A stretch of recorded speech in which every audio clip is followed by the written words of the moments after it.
Cássio, bom dia. Primeiramente, muito obrigada por disponibilizar um tempinho para conversar com a gente aqui na Antena 1, viu? Bom dia, Cris. Bom dia a todos os ouvintes também. Obrigado eu pela oportunidade aqui e o espaço para poder falar um pouco mais do que a gente está passando esses dias, né? E também contribuir para a sociedade, para todo mundo. Sim, com certeza, Cássio.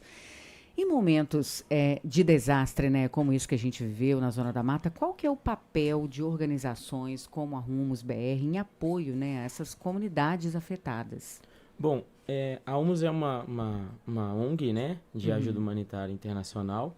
A gente já teve atuação em vários outros países e a gente acredita muito, né, que os desastres, eles, apesar de ser algo muito triste, eles podem ser evitados, né? Através de treinamentos, através de conscientização, através de sincronização de Sim. ações, né? E é isso que a gente acredita, num modelo muito mais eficiente de ajuda pós-desastre, por exemplo, num modelo muito mais coordenado de frentes para conseguir dar a resposta que a sociedade precisa, né? E aí você tem dentro desse modelo várias ações que precisam ser construídas ao longo do desastre, né? Até para que as respostas sejam mais eficientes.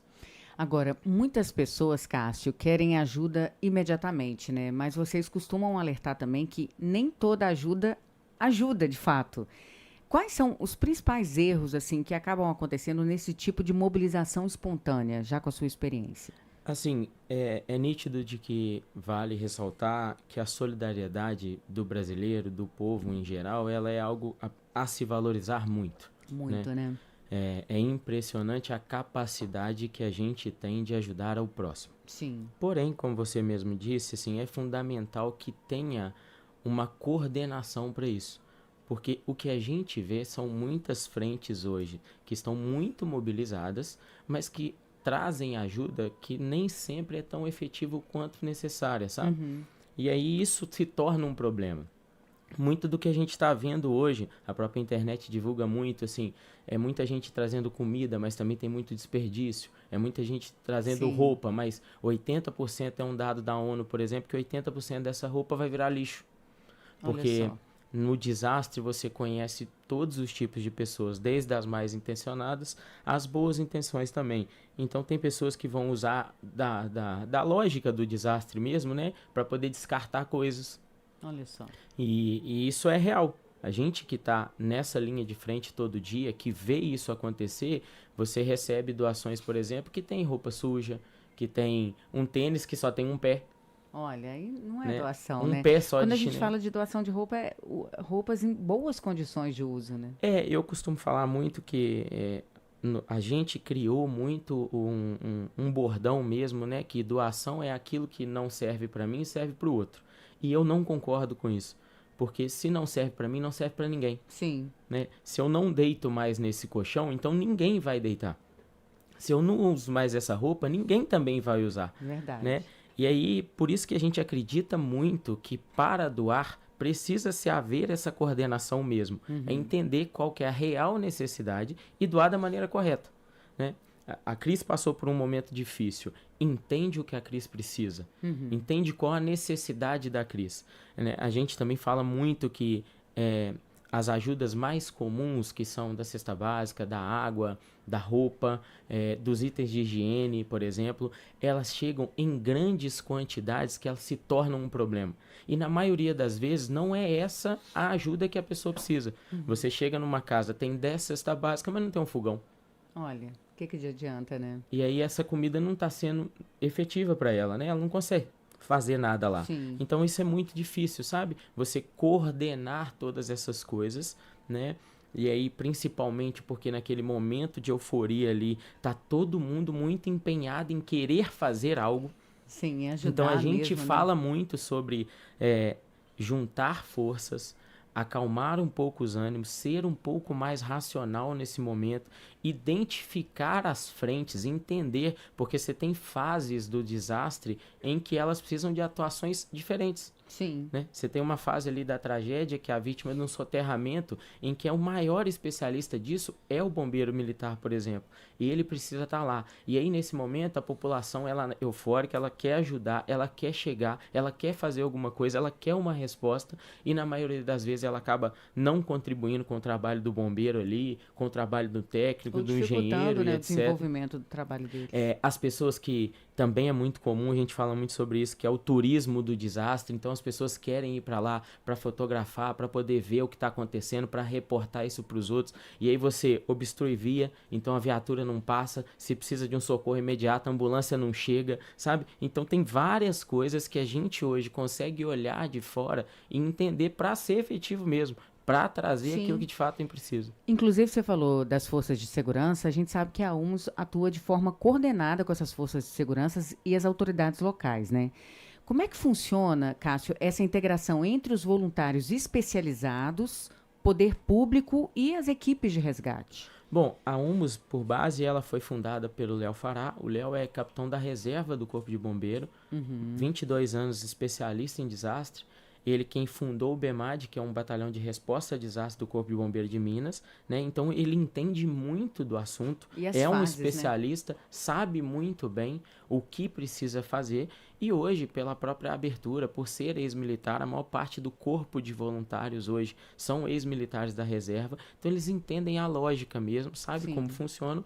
E aí essa coordenação vem muito da própria hierarquia que eles já seguiram no passado. Sabem a importância, os caminhos que precisam chegar, as pessoas que precisam falar para conseguir ajudar da maneira correta. Então, por exemplo, é muito comum, no caso de Juiz de Fora, a gente servir como apoio mesmo. Porque às vezes a instituição, né, ela precisa de algum equipamento e nós, como ONG, podemos, por exemplo, dar esse suporte. Sim. Tá? E aconteceu aqui em Juiz de Fora.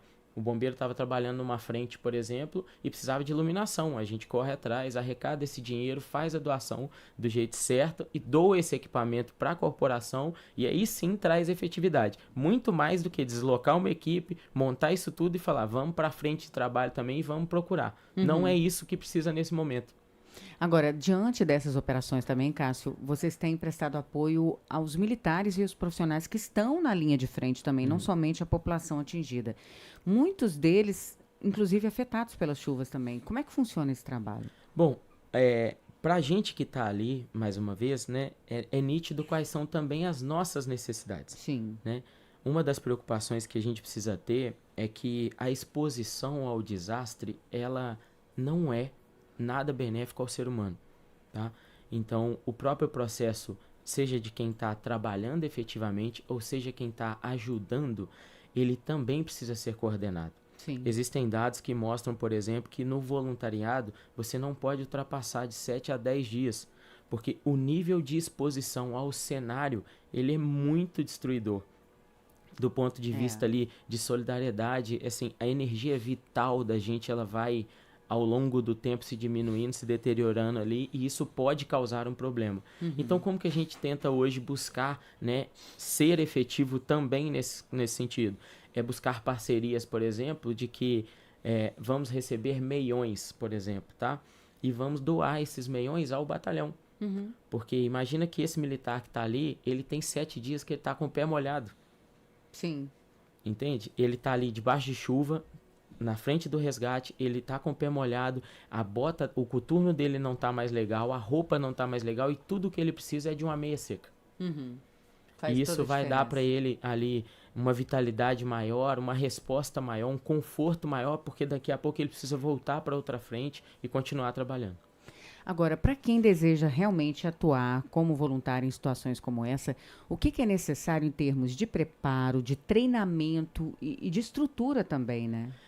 Na Humus a gente hoje tem um processo, né, de inscrição através do site e a premissa do voluntariado hoje é participar. Nós temos alguns cursos de preparação para voluntário que são exatamente para trazer muito mais dessa realidade ali para o dia a dia, conseguir medir mesmo as capacidades, as técnicas de cada um, né, e entender aonde cada um pode contribuir da maneira correta. E hoje as pessoas que estão nos ouvindo e nos assistindo, de que forma elas podem apoiar o trabalho da Humus BR? Como que elas podem ser voluntárias de alguma forma, enfim? O processo do voluntariado tem um formulário disponível no site, então a cada desastre a gente promove mais e mais treinamentos, né, para poder ter mais pessoas no nosso quadro, e aí a gente tem um processo de seleção que ele vai de acordo também com a necessidade do desastre, mas também a disponibilidade do voluntário. E qual que é o site, você lembra? É humusbr.org. Humus com H, tá, Com gente? Humus br.org. br.org. Isso. Bom, nós conversamos com Cássio Henrique, ele que está à frente aí, né, dos impactos das chuvas em Juiz de Fora, dando orientações de como atuar nessas frentes voluntárias na linha de frente. Muito obrigada pela sua participação, sucesso aí no trabalho da coordenação da ONG também, e conte conosco. Eu que agradeço, muito obrigado a todos aí, bom dia. Até a próxima.